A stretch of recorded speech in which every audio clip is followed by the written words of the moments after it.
They always said I was the black sheep, the odd one, the sensitive one, the one who didn't quite fit into the picture-perfect family portrait they liked to present to the world.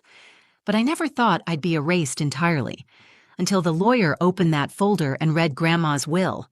I stood there, hands clenched tightly around my purse strap, trying to ground myself. The room was stiff with silence, except for the quiet rustle of paper and the occasional throat clear from the lawyer, some silver-haired man with a voice like dry toast. My Uncle Rick lounged back in his chair, too comfortable, a smug smile playing at the edge of his mouth.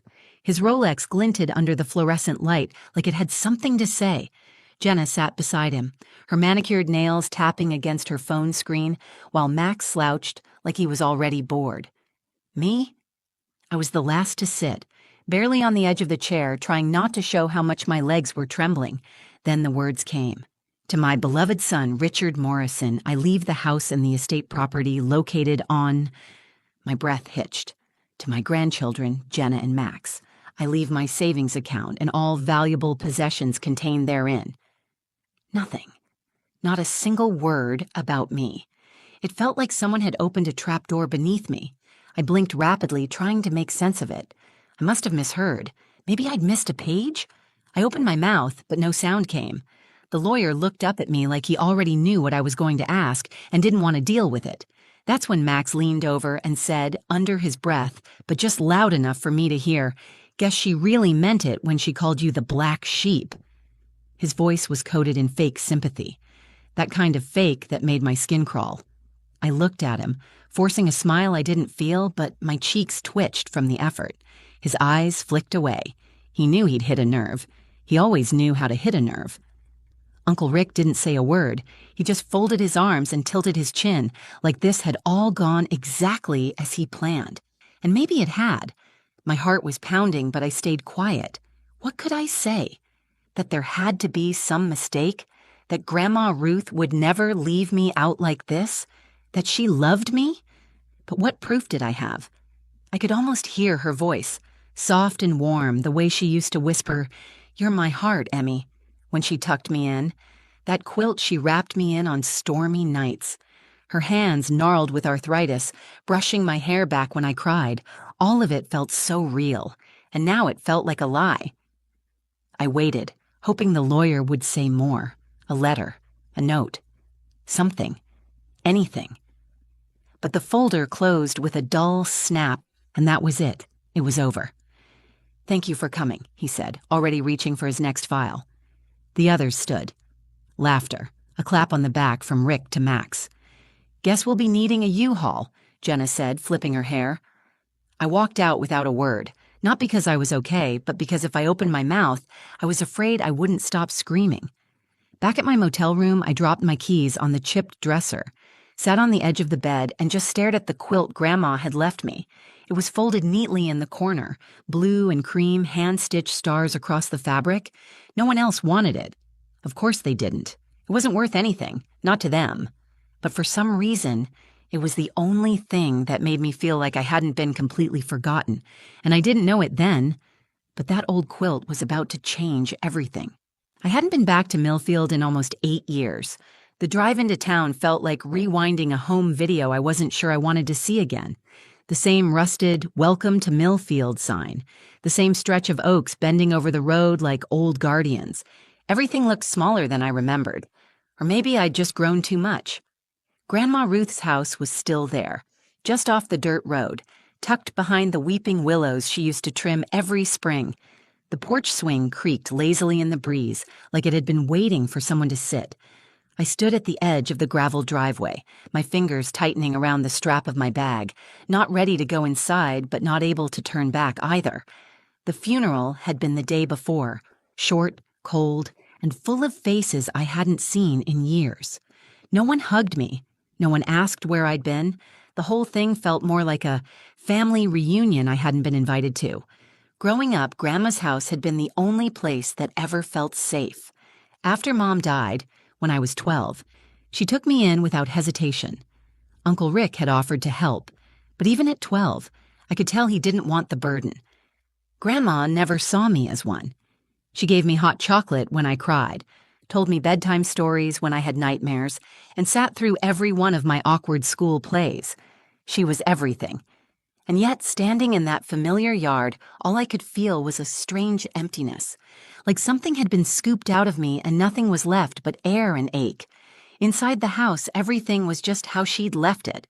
The faint smell of lavender and cinnamon still lingered in the walls, her worn slippers still by the door, a pair of reading glasses resting on the side table, right next to the cup of tea she never finished. The silence was deafening. I wandered room to room, letting memories hit me like waves. The kitchen where she taught me how to bake her peach cobbler. The living room where we danced during Christmas to Nat King Cole.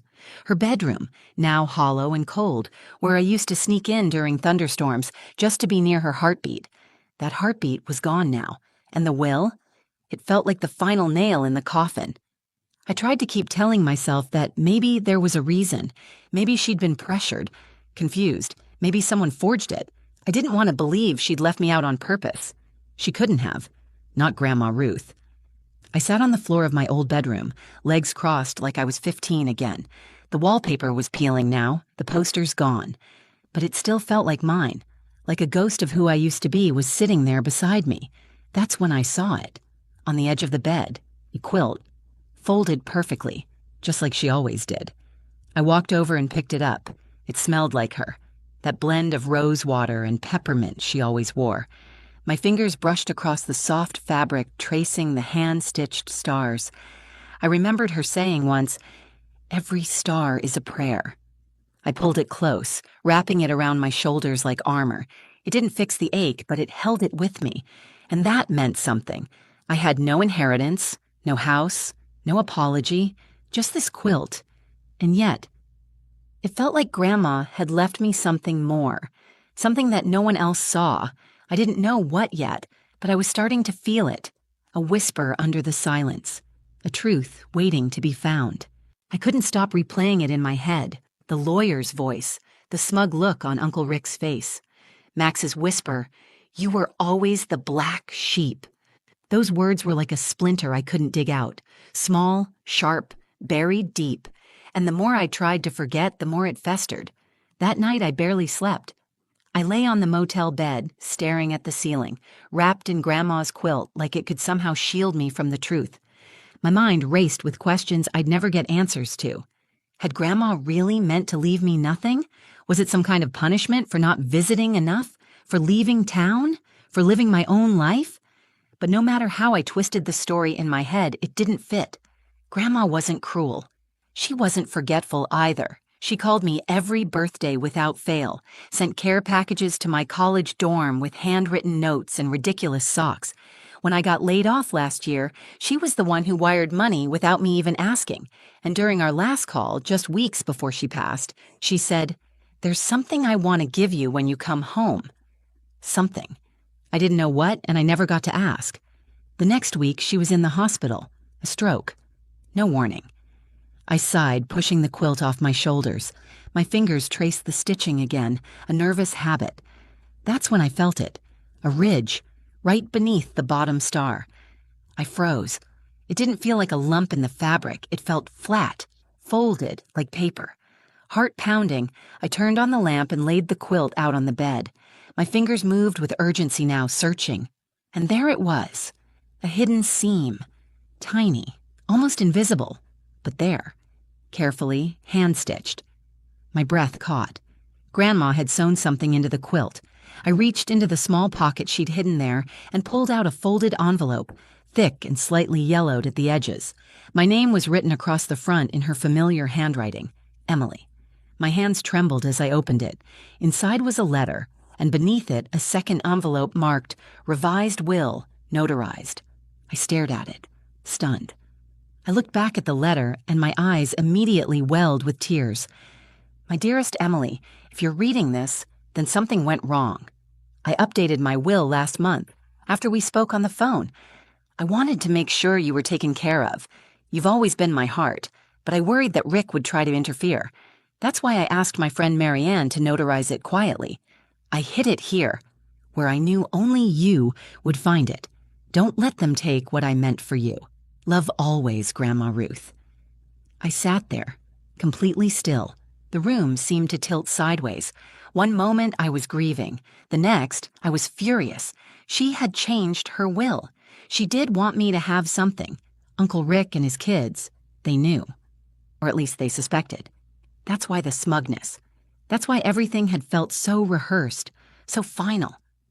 I held the revised will in both hands like it was a flame, fragile and dangerous. Grandma had trusted me with this. Now it was up to me to do something about it. I didn't know where to start or who to trust, but I knew one thing. They thought they'd won. Thought I'd walk away quietly, but they had no idea what was coming next. I sat there for a long time, the letter clutched in one hand, the will in the other. My heart was pounding, not from grief now, but adrenaline, anger, and something else I hadn't felt in a while, purpose. Grandma had left this for me, not a blanket, not just memories, but a truth buried beneath fabric and time. She trusted me. The next morning, I drove back to her house. I didn't tell anyone. I just needed to be there, needed to walk through the rooms again with fresh eyes. I unlocked the front door, stepped into the quiet, and immediately felt her presence. Not like a ghost, like a warmth, a knowing. I walked into her study, the room no one had touched since the funeral. The door creaked as I opened it. Dust floated in the light streaming through the lace curtains. I sat down at her desk and placed the letter and revised will gently in front of me. Then I took out my phone and started snapping photos of every page. That's when I noticed a business card tucked into the desk drawer. Marianne Forrester, Notary Public. I didn't hesitate. I dialed the number. A soft voice answered, "Hello? Hi, my name is Emily Morrison. I believe you were friends with my grandmother, Ruth Morrison." A pause, then a warm exhale. "Oh, Emily, I was wondering when you'd call." I blinked. "You were?" She told me she hid it, said you'd find it, said you were clever like her. My throat tightened. "I found the will," I said quietly, "and the letter. I think they gave the wrong one to the lawyer." Another pause. Then, I notarized the new one myself, dated and stamped. It's legal. If it wasn't the one presented, something's wrong. Wrong. God, that word sat heavy on my chest. "Can I come see you?" "Of course. I still have the records." I drove straight to her house, an old yellow place at the end of Birch Street with a wraparound porch and wind chimes that tinkled softly in the breeze.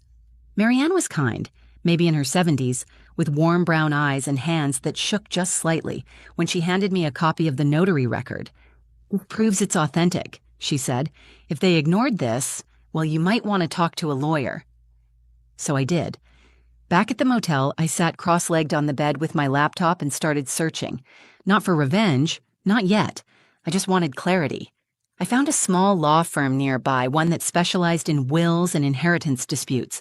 I called, explained everything in a rush of emotion, and they agreed to meet with me the next day. The lawyer's name was Danielle.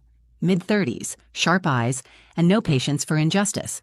"Bring everything," she told me. "Photos, originals, your grandma's letter. We'll start there." So I did. And when I laid it all out on her desk, letter, revised will, notary verification, even pictures of the quilt, she looked at me for a long moment.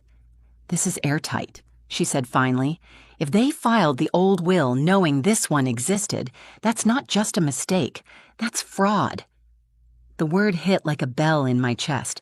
Fraud. Suddenly, it wasn't just about a will. It was about Grandma's last wishes, about being erased, about them thinking I'd stay silent. But I wasn't that girl anymore. "I want to fight," I said, my voice steadier than I expected. Danielle nodded. "Then let's make sure they never forget what Grandma left behind." And just like that, the game changed. The courthouse was smaller than I expected. Just one floor, beige walls, old carpet that smelled faintly of lemon cleaner and nerves. I sat at the front with Danielle, my lawyer, my hands cold despite the June sun outside. The revised will sat neatly in a folder between us. Grandma's letter, too. I'd read it so many times it was burned into my memory. Every word felt like armor. Across the aisle sat Uncle Rick. He looked bored, annoyed even, like this hearing was an inconvenience between golf games. Jenna and Max were there, too, Jenna flipping her hair like it was a habit, Max scrolling on his phone until the judge walked in. The judge was a tall woman with gray streaks in her hair and an expression that didn't allow for nonsense. She looked over the paperwork briefly, then turned to Danielle. "You may proceed." Danielle stood with a quiet confidence that made me feel steadier. "Your Honor, we are here today to contest the execution of Ruth Morrison's estate. The will previously presented by Richard Morrison is, in fact, outdated and invalid. We are submitting a notarized, legally binding revised will dated 3 weeks after the initial one, with clear evidence of intent and witness." She handed the judge a copy. Rick leaned forward in his seat, his expression tightening. The judge raised an eyebrow. "This is notarized?" "Yes, Your Honor. We have testimony from the notary as well as the original letter Miss Morrison found, written by the deceased and hidden deliberately for safekeeping." Danielle passed her a copy of Grandma's letter. I watched the judge's eyes move across the page, slowly. Then Rick stood. "That letter could have been faked," he said, his voice controlled but shaky beneath the surface. "My mother was ill, confused. My family, we took care of her. Emily hasn't been around for years." That last line hit me in the gut, but I didn't flinch. Danielle spoke up. "Ruth Morrison was of sound mind at the time of the revision. The notary confirms this and has logs to prove her cognitive state was intact. Furthermore, we believe Mr. Morrison knowingly withheld the updated will." The courtroom went quiet. I glanced at Rick. His eyes darted away, but not before I saw it. That flicker of guilt. The judge cleared her throat. "I've seen enough." She looked directly at me. "Emily Morrison, as per the revised will and confirmed by legal testimony, you are the sole inheritor of Ruth Morrison's estate. This includes the family home, land, and remaining assets. I will file an official order reflecting this." The words hit like a wave. I couldn't speak. Rick's jaw tightened. Jenna gasped. Max muttered, "You've got to be kidding." But I didn't look at them. I closed my eyes for a second and saw Grandma, sitting in her kitchen, flour on her hands, humming to herself, her eyes full of light. Justice didn't erase the grief. It didn't bring her back, but it gave her voice back, and it gave me mine. Outside the courthouse, the sun was too bright, and I had to blink to adjust. Danielle touched my shoulder. "You did it," she said softly. "No," I said. "Grandma did." I turned on my phone. Dozens of missed calls from Rick, from Jenna, from numbers I didn't recognize. But I ignored them. Instead, I texted Marianne. "We did it." She was heard. I walked to my car, the quilt folded in the back seat, and for the first time in weeks, I wasn't carrying the weight alone. A few weeks after the court hearing, I moved into Grandma Ruth's house. It was strange at first, quiet in a way that felt too loud. Every corner held a memory. The faint squeak of the floorboard by the hallway closet, the wind chimes she loved, still hanging outside the kitchen window, the garden out back, wild and overgrown now, but still dotted with stubborn little daisies pushing through the weeds. I started every morning with coffee on the porch, wrapped in that quilt. It had become more than a blanket. It was a lifeline, a reminder that sometimes love hides in quiet places, and sometimes it sews itself into fabric just waiting to be found. I didn't touch the money for a while, not because I didn't need it, I did, but because I wanted to feel what she'd given me first. I needed to sit in that space, to mourn her properly without the noise of lawyers or bitterness or the weight of what they tried to steal. Eventually, I decided to use some of the inheritance to restore the house. I didn't change much, just enough to bring it back to life. Repainted the porch swing, refinished the wood floors. I left the kitchen exactly as it was, though. That was hers. It always would be. I also started a small scholarship fund in her name, something for kids like me, quiet, overlooked, the so-called black sheep who just needed one person to believe in them. It wasn't huge, but it was a start. And the funny thing is, once the news spread about the court ruling, I never heard from Uncle Rick again. No apology, no explanation, just silence. At first, I thought that would make me feel angry, vindicated even, but it didn't. What surprised me most was that I didn't feel anything for them anymore. I thought about what they tried to do, erase me, cut me out, pretend I didn't matter. But the truth is, they never had the power to do that, not really, because Grandma knew who I was. And more importantly, I finally did too. Growing up, I carried that label, black sheep, like it was shameful, like there was something wrong with me for being different, for not fitting into their mold. But now, I wear it like a badge. The black sheep isn't the failure. She's the one who breaks cycles, who asks questions, who walks away from what's easy to protect what's right. She's the one who holds the truth when everyone else buries it. Grandma Ruth saw that in me long before I ever could, and she gave me more than a house. She gave me a chance to rewrite my story. One night, I sat on the back porch looking up at the stars. The air was cool, the kind that makes you breathe a little deeper. I had the quilt around my shoulders, and for the first time, I didn't feel like something was missing. I felt full, grateful, free. And I realized something. Even when life tries to fold you into the background, even when the people closest to you try to silence your worth, the truth has a way of coming through, one stitch at a time. So if you've ever felt like the black sheep in your own family, maybe it's because you were born to be the shepherd. Thank you for listening to my story. I know this one was heavy, but if it resonated with you, even just a little, please let me know in the comments. Have you ever felt like the black sheep or discovered something that changed everything?